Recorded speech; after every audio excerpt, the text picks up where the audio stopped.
السلام عليكم ورحمة الله وبركاته. أهلا وسهلا بحضراتكم في حلقة جديدة ووصفة جديدة. وقبل ما نخش على وصفتنا أحب أهنئ حضراتكم بشهر رمضان المبارك.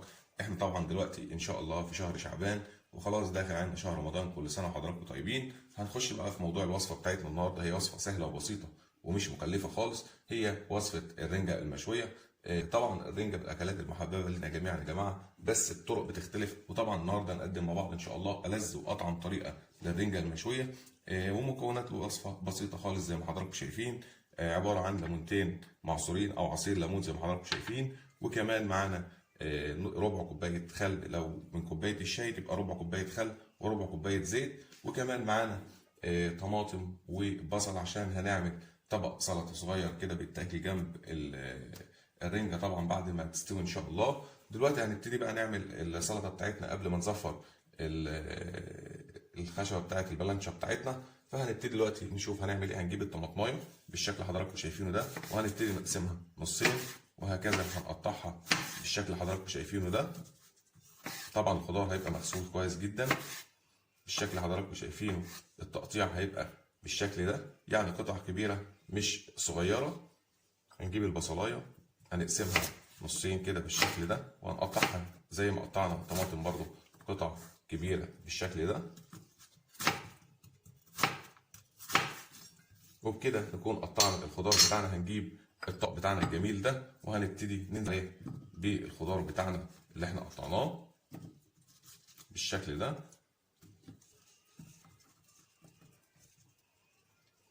هي فكرتها بسيطة خالص، بس اللي جاي ده هو السر في الطعم بتاعها. هنجيب شوية زيت ونرش على السلطة بتاعتنا من فوق بالشكل ده، وشوية خل بالشكل ده، وشوية عصير ليمون بساط خالص، ومعلقة كمون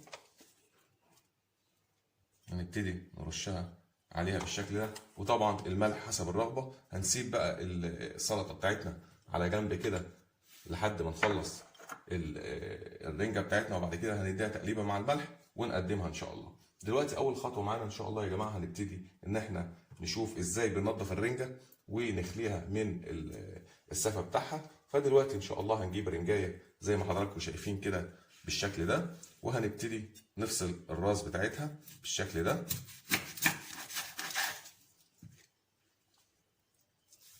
هنبتدي نشيل الزعانف بتاعتها، وهنيجي من ورا من عند السلسلة بتاعت الظهر زي ما حضراتكم شايفين كده، وهنبتدي نفتح فتحة من جنب السلسلة بالشكل ده. هتظهر لنا السلسلة بتاعت الرنجاية بالشكل اللي حضراتكم شايفينه. هنبتدي ان احنا نفتح الظهر زي ما حضراتكم شايفين كده بالظبط، بالراحة خالص عشان ما نهريش الرنجة بتاعتنا بالشكل ده. شايفين حضراتكم السفة كله بيطلع بالسلسلة اهوت بالشكل اللي حضراتكم شايفينه. هنبتدي نشد السلسلة بتاعت الرنجاية بالشكل اللي حضراتكم شايفينه ده، وبكده طلعت معانا السلسلة بالسفة بتاعها زي ما حضراتكم شايفين. هنبتدي نشدها كده ونقطعها بالسكينة.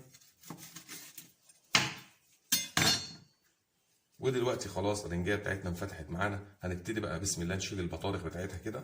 طبعا البطارخ بالراحة عشان ما تقطعش مننا بالشكل ده.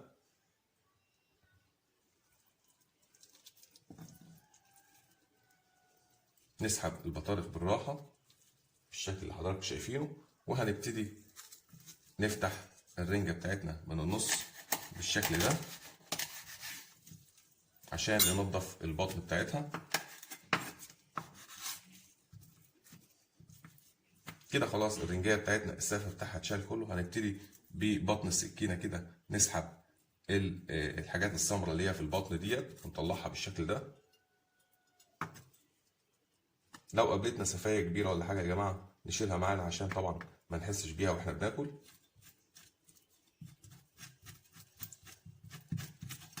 وبكده نكون نضفنا البطن بتاع الرنجايه بتاعتنا.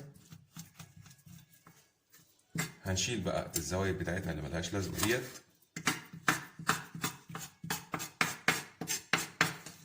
كده. اول قطعه خلاص اتنضفت زي ما حضراتكم شايفين.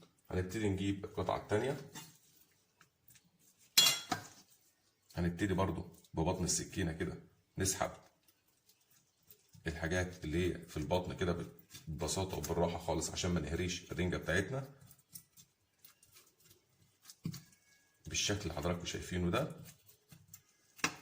وكمان هنبتدي نشيل الزيادات بتاعتنا اللي في الحرف دي ملهاش لازمة.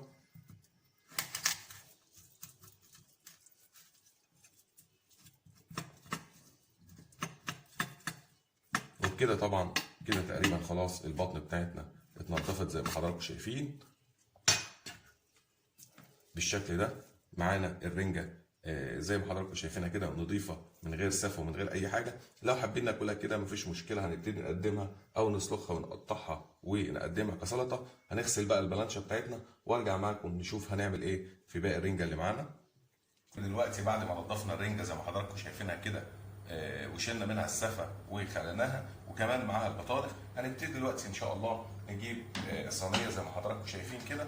مش هنشويها على الشعله زي ما الناس بتعمل عشان ما تصفرش البوتاجاز وتزيته. هنجيب صينيه زي ما حضراتكم شايفين وننزل فيها شويه زيت في قعر الصينيه كده، وهنبتدي ننزل بالرنجه بتاعتنا واحده جنب واحده كده في الصينيه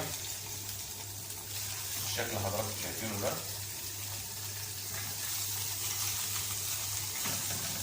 زي ما حضراتكم شايفين الرنجة هتبتدي تتكور كده حوالين نفسها عشان الجلد بتاعها بالشكل اللي حضراتكم شايفينه. هنبتدي نضيف شوية زيت عليها كده من فوق، كمان معاهم شوية خل،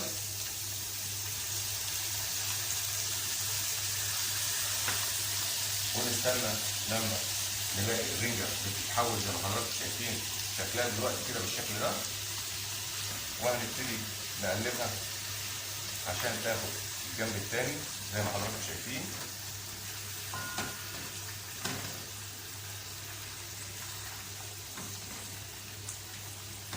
ويكون النار بتاعتنا متوسطة يعني لا عالية ولا واطية.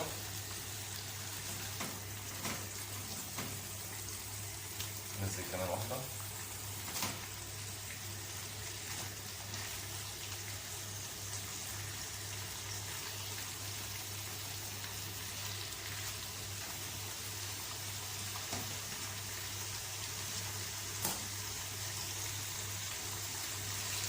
وزي ما حضراتكم شايفين يا جماعه دلوقتي خلاص الرنجه بتاعتنا داخل على سوايه.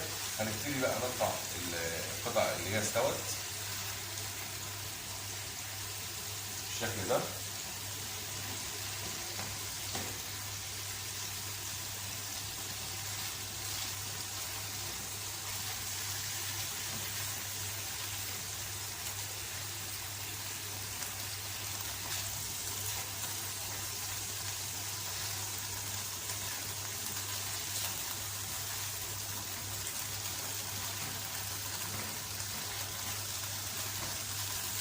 وننزل بالبطارخ بتاعتنا بقى بالمره في الزيت ده شكل حضراتكم شايفينه ده.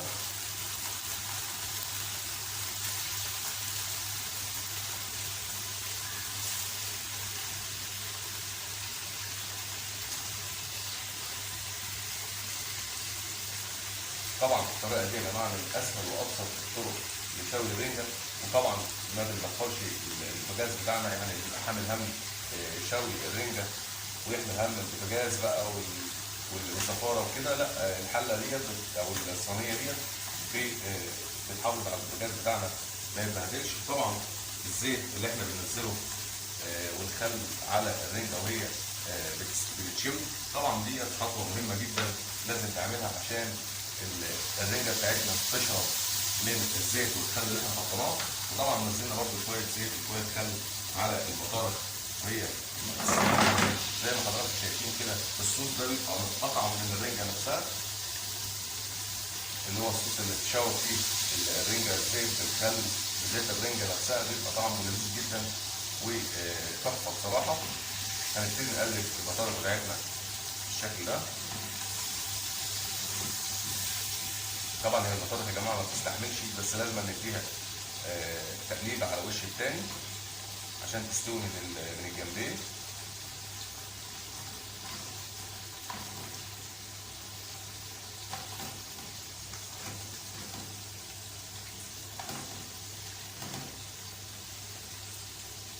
وبكده تكون الرنجه والبطاطا بتاعتنا استوت، ونروح بقى نشوف هنقدمها ازاي مع بعض ان شاء الله. ورجعنا مع حضراتكم تاني يا جماعه بعد الرنجه ما استوت وقدمناها زي ما حضراتكم شايفين في طبق التقديم. دلوقتي فاضل اخر مرحله ان احنا نرش عليها من عصير الليمون اللي احنا عملناه مع بعض في الاول وقلنا عليه. طبعا الخطوات بتاعتنا بتاع الوصفه بتاع النهارده كانت سهله وبسيطه خالص، ما فيهاش اي مشكله خالص. اتمنى ان الفيديو بتاع النهارده يكون عجب حضراتكم، وان شاء الله نتقابل في فيديوهات جايه تانيه كتير باذن الله. والسلام عليكم ورحمه الله وبركاته.